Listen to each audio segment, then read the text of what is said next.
the success that you've had, and that's come with its, financial perks, what have you learned about money? Because money is not something that is taught in the educational system. It's something that you learn after when it comes to investment, when it comes to your relationship with money. I know for me, going into the NFL, and it was the first time, I'm in college and then boom, I make it to the NFL is when you first come into money. And, there's ego that sometimes can be attached to that. There's identity that can sometimes be attached to it. And then the more you make, the more you start to go, whoa, whoa, whoa, whoa, whoa. Or if there's been a downturn, for me, there was a downturn, and you get cut and you go, wait a second. So I'm going through this back and forth, and I had to learn in real time. Is that the same for actors?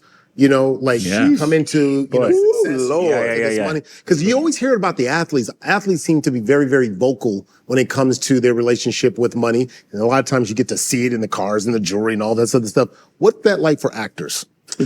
It is a tiny, tiny percentage of actors who actually make a living purely from being an actor. You want to know the definition of a successful actor? Yeah. Someone who that is the only way they actually make their money. That's a successful actor, because I have done it for 27 years now. And I have primarily made my living from that. I have almost never had to go outside of that. Yeah. That's what success looks like. Mm-hmm. Not the outlandish, paychecks and things like that. But to your question about advice. So, in my journey as an actor, I have had the great fortune to intersect with some billionaires. Mm. So I had this moment where I decided, I think there were about 3 of them who I asked the same question, like, what's the thing for you that distinguishes you from everyone else who is not a billionaire? Mm. And they all said the exact same thing. Which was? Get out of debt. Get out of debt. Do everything you can to get out of debt as quickly as you can. And Oprah was the one who I'm going to quote in relation to this, where she was like, what debt does is it places you firmly on the ground in the rat race. The moment you are able to extricate yourself from debt, you shoot up 30,000 feet, and you're able to look down and everything slows down. So you start making strategic choices as opposed to just reacting to what is buffeting you on any given day. And that's how you scale. You can't scale while you're in the melange of I've got to pay off my car, I've got to pay off the... Yeah. And so you go, okay, easy for you to say, yeah. You have the money to pay off your debt. She goes, no, I've been out of debt for over 30 years. I took my paycheck and I put it towards my mortgage. I overpaid my mortgage till it was gone. Why?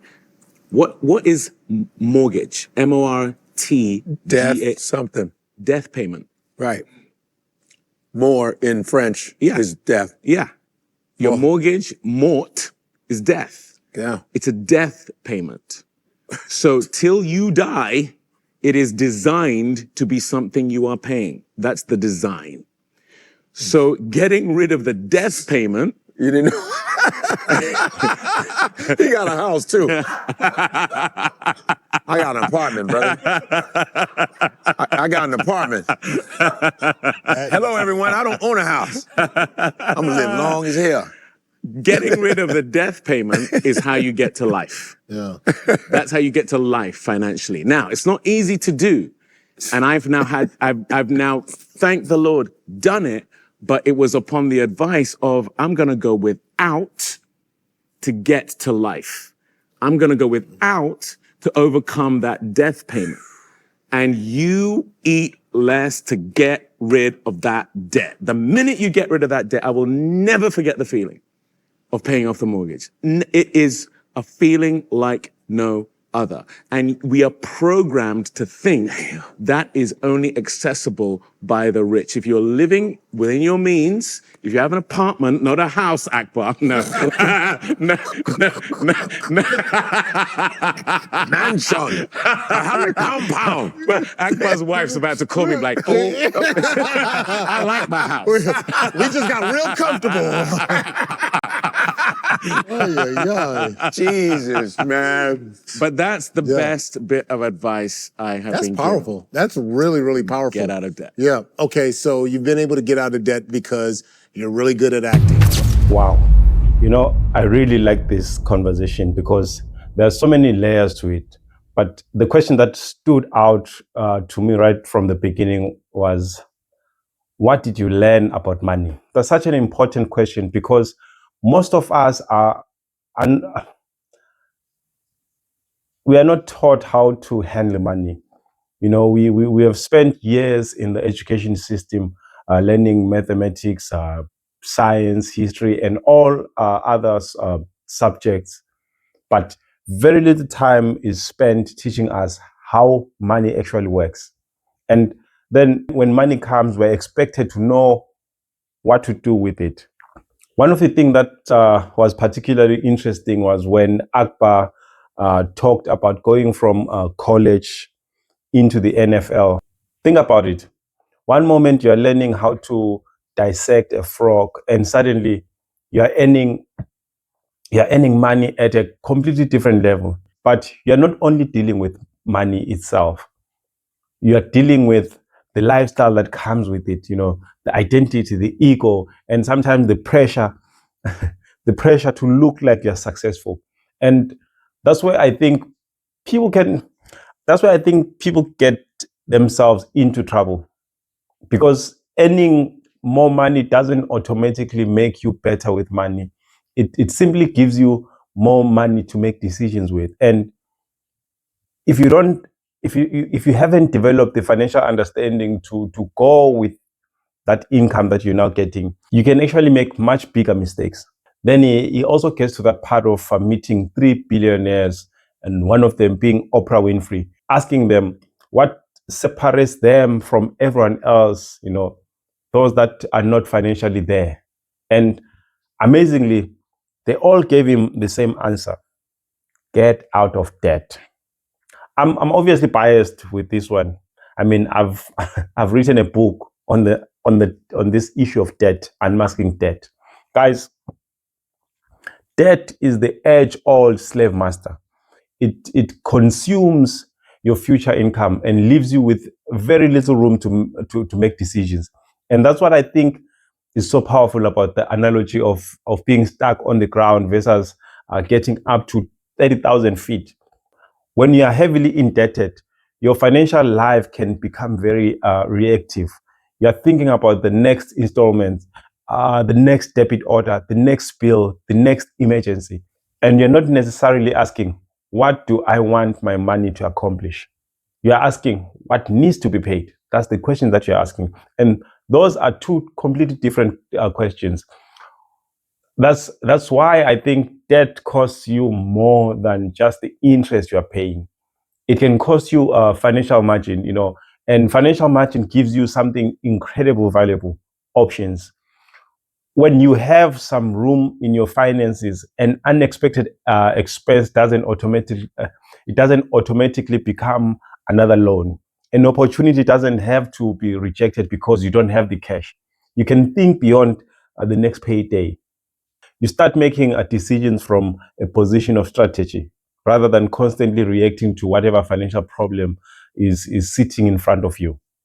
Now, another part of this conversation really resonated with me: the idea of going without to get to life. Because we are living in a world that constantly tells us we deserve things immediately. You worked hard, so treat yourself.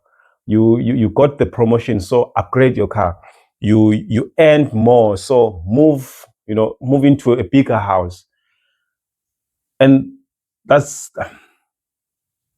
and I know there's nothing inherently wrong with enjoying the fruits of your labor, but we don't always ask the other question: What am I willing to postpone today so that I can have something much more valuable tomorrow? That's where delayed gratification comes in. And I don't mean living a miserable life or never enjoying your money. I mean being able to say, I could have this now, but I'm choosing something else because I have a bigger goal. That's a very different mindset. And I think that's what makes paying off debt such a powerful exercise. It isn't only mathematical, it's behavioral. It has to do with your behavior. So let's say you are paying 5,000 a month towards debt. Eventually, you pay it off. What happens next? Because that moment tells you a lot about your relationship with money. If you immediately absorb the 5,000 into your lifestyle, you've removed the debt, but you haven't necessarily changed the behavior that created the financial pressure in the first place. You could go from paying 5,000 to the bank every month to simply spending that same 5,000 somewhere else. And that's not being financially smart. And that's why I don't think becoming debt free should be the end goal. It's the beginning of a different financial chapter. Once the debt is gone, you need to know what you're going to do with the money that has been released. And that's where strategic reserves become important. You create a cushion, a buffer. You give yourself room. You begin positioning your money for the future rather than allowing every available rand to be consumed by your lifestyle. Because financial freedom isn't simply being able to say, I don't owe anybody. It's being able to say, I have control over what my money does. And those are very different things. You can become debt free and still fall back into the same habits. You can pay off your credit card and then use it again. You can finish paying off your car and immediately finance another one because you feel like you now have room for another installment. So the true goal isn't just to eliminate debt, it's to change your relationship with money. And that's why I love the idea of buying back your future. Because when you're making debt payments, you're essentially using today's income to pay for yesterday's decisions. When you eliminate those payments, you start freeing up today's income for tomorrow's opportunities. You are buying back flexibility. You are buying back breathing room. You're buying back choices. And that word choice is really important to me. Choice. And debt can quickly take away your ability to choose. Imagine you've had mortgage payment for years. Every month, that money leaves your account. Then one day, you make that final payment. Money doesn't disappear, but the obligations disappear. And suddenly you have a choice about what that money can do next. That's powerful.